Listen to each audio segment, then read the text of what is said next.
অক্টোবরের 10 তারিখ আমি ইন্দোনেশিয়া গেলাম টোরে, এই 2 মাস আগে।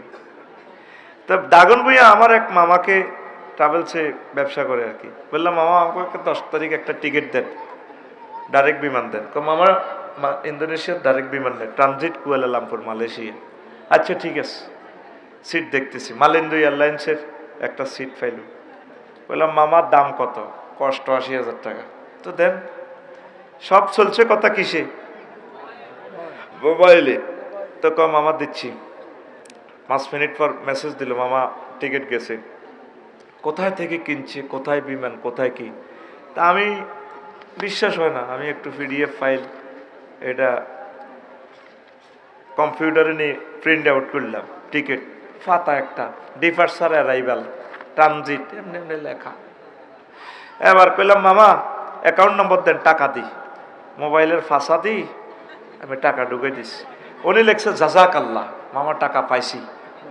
কিতা দিলাম, কিতা পাইলো, কিতা গেল? ওহির মাধ্যমে, এটা ওহি। তো ওহি দ্যাট মিনস মেসেজ, এটাও একটা ওহি। কিয়ামতের আগে এগুলো আল্লাহ নিয়ামতগুলো দিয়ে দিছে, সুবহানাল্লাহ। 10 তারিখে আমি ক্লাস করি, রাত্রে গেলাম বিমানবন্দরে, টিকিটও কোনো বিমানও নাই, কিচ্ছু নেই। দেখি যে কি ওড়ে, আমি কইলাম ও তাইলে এটাই বিমান মনো, কিতা কিতা ওড়েছে। ইমিগ্রেশন ক্রস করলাম, গেলাম, এত পুলিশ বেষ্টনী। এবার লুঙ্গি পরা অনেকগুলো মহিলা, এত ডকের। মালিন্দু আর লায়ন এয়ারলাইন্সের মালয়েশিয়ার গুলো হলো লুঙ্গি পিন্দিন না, মহিলার ঘর লুঙ্গি, বিমানবালার ঘর সিলাই নাই, হাটে হাটে লুঙ্গি সোনার বাংলা নাই, লুঙ্গি সোনার বাংলা। আমি বললাম madam I am the passengers of Malindo airlines, where is the gate? Sir thank you, this gate, this gate. আমি ঢুকলাম, কি বই রয়েছি, কবরের ভিতরে ঢুকে আপনি বই রইল। আমার মতো একটু বলো, ওমা রাত 3টা। আমারে ওরা বলে, ওই বিমানবালারা, স্যার চিকেন, বাফ, ফ্রেঞ্চ ফ্রাই, মানে আপনি কি মুরগা দিয়ে ভাত খাইবেন না গরুর গোস্ত দিয়ে ভাত খাইবেন? আমি বললাম ম্যাডাম চিকেন। আমার সামনে খানা গরম, ধোঁয়া ওঠে, খাইতেছি। আমি কোথায়? 33,000 ফুট উপরে মহাশূন্যে, বিমান চলছে কত? 1000 কিলো স্পিডে, আর অবস্থান কোথায়? মালয়েশিয়ার কাছাকাছি। টিকিটে এত কথা ছিল, এত 1000 ফুট উপরে খানা, পেশাব পায়খানা আছে, বিমান চলছে মহাশূন্যে। ঠিক মুহাম্মদ রাসূলুল্লাহ সাল্লাল্লাহু আলাইহি সাল্লাম তোদেরকে ভিডিও গ্রন্থ দিয়ে গেছে, মনে হয় যেন এই জিনিসগুলো দেখা যায়। শুধু সময়ের ব্যাপার, 10 তারিখ আসবে, রাত 10টা 10 মিনিটে বিমান ফ্লাই করবে। সুম্মা লা তারা উন্নাহা আইনাল ইয়াকিন, নিচ্ছকে তুমি দেখবা। ওয়াইজা বালাগাতিল হুলকুম, 6টা স্টেপে তোমার জান কবজ হবে। 4র্থ স্টেপ, তোমার হুলকুমে যখন রূহ আসবে, হাইনাইজিং তানজুরুন, তখন তোমরা ভিডিও দেখবা। এই তো জান্নাত, এই তো জান্নাত। কি করলাম রে মাবুদ, বাসারুকাল ইয়াউমা হাদিদ, তখন তোমার চক্ষু হবে রাডারের চেয়ে শক্তিশালী। ভববদ্দীপুর গ্রাম থেকে তুমি ডাইরেক্ট আরশ আজিম দেখবা। কারবার ফাইনাল 6 নম্বর স্টেপে রূহ আসবে নাকের আঘাত দাও। তখন মানুষেরা বলবে, জো বাইডেন বলবে, রব্বির জিউন লাআল্লি আমালু সালিহা, আল্লাহ হায়াতটা দেন, জীবনও আর এইসব করবো না, ঈমান আনবো। আল্লাহ 2 নম্বর আফসোস, দুনিয়ামুখী কেন ছিল, এটার জন্য আফসোস করবে। সকাল 8টাতে চন্দ্রগঞ্জ বাজারে যায়, রাত 12টাতে আসে, হিসাব নিকাশ মিলে 2টা বাজে। ভাবি আসে না নাই, এত সুন্দর ভাবি, ভাবির দিকে তাকাইবার সময় নাই। আমি বাড়ির কাজ ধরছি, আমি জানি কোনোদিন কোনো পুরুষকে বলিস না কাজ ধরার জন্য, এগুলো হলো সব মহিলাদের প্রযুক্তি। তোরে কাজ ধরাই জীবনে শেষ, শুধু বিয়ে শাদী করবি, আনন্দ করবি, এই চন্দ্রগঞ্জে মরার পর আর আসবি না। অতএব আনন্দ করি যা, বাড়ি করণ মানে মরণ, ঠিক নেই? এটা তো হাসির মতো লাগে, যারা ধরছে বাড়িঘর তারা বোঝে। বিল্ডিং এর কাজ ধরবি, শেষ তুই। কথা ক্লিয়ার? দুনিয়ামুখী তার জন্য মানুষ আফসোস করবে, হায় হায় রে, চন্দ্রগঞ্জ বাজারে কি ব্যবসা করছি আমি, না ব্যবসা আমারে করছে। উনি 8টাতে দোকানে গেছে, আসছে রাত 12টা, শুইতে শুইতে 2টা। তাইলে উনি ব্যবসা করে নাই, ব্যবসা ওনারে করছে। এই মানুষগুলো পরকালে আফসোস করবে, আল্লাহ 1 পয়সার লোহারকে মোবাইল বানাইতে যাইয়া 30-40 বছর গবেষণা করি, 1 পয়সার মোবাইলটারে লোহাটারে দাম নিছি আমরা 3-4 লক্ষ টাকা, আইফোন নাম দিয়া। কি এক প্রযুক্তি ঢুকেছি আল্লাহ। এটা এলমে গায়েব ধরে, ওহির জ্ঞান ধরে, মেসেজ ইন্টারনেট ধরে। আল্লাহ যদি এই দুনিয়াকে এত সময় না দিয়ে যদি মহাগ্রন্থ আল কোরআনকে সময় দিতাম, একামতে দিনের কাজ করতাম, ওলামায়ে হক্কানি রব্বানীদের সাথে যদি মিলেমিশে চলতাম, আল্লাহ আজকে তো আমার এই দুর্গতি হইতো না, আমি তো জান্নাতের প্যাসেঞ্জার হইতাম। মহান আল্লাহ বলছে কিভাবে, দেখ, ইয়াকুলু ইয়া লাইতানি কদ্দামতু লিহায়াতি। আমার জীবনের জন্য যদি আমি আগেই কিছু প্রেরণ করতাম। তাম পৃথিবীর মানুষ আফসোস করবে।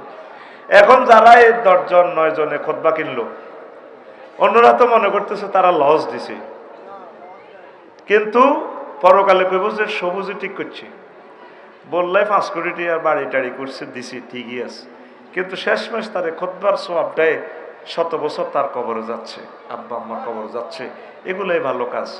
এই সমাজ কল্যাণ যুবকেরা যে ভালো কাজটা করছে, দুনিয়ার হাইসিয়তে দেখা যায় লস। এগুলা একটা মানুষ, আমরা এখন বালু আনলোড করলো তো 600-700-1000 কামাইতে পারতাম কিনা, এত টাকা লস দিলাম। আসলে এগুলো লস না, এগুলোই পরকালে আমাদের মুক্তির ফয়সালা হবে। জো বাইডেন, ভ্লাদিমির পুতিন, কত কত কাফেরেরা মুসলিমেরা আফসোস করবে, আল্লাহ কেন নিজের জীবনের জন্য আগেই কিছু প্রেরণ করলাম না, সব পরের জন্য করলাম। বিমান যে বানাইলো, বিমানে করে কোটি কোটি মানুষ হজে যায়, সেই ইমানে আনলো না।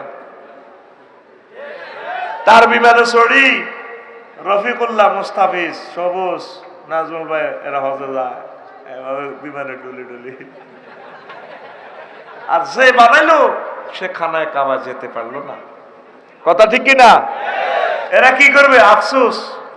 ইয়াকুলু ইয়া লাইতানি কদ্দামতু লিহায়াতি। পরের ভোজা বহিয়া বহিয়া নৌকার গলই গেছে খুয়ারে,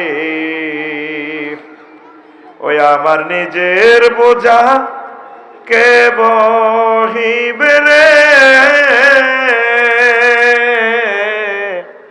আমার নিজের বোঝা কে বহিবে, থাকবো কোথায় যায় রে আমি ভাঙ্গা তরি ভাইয়া, আর কতকাল ভাসব আমি তোমার পানে চাহিয়া।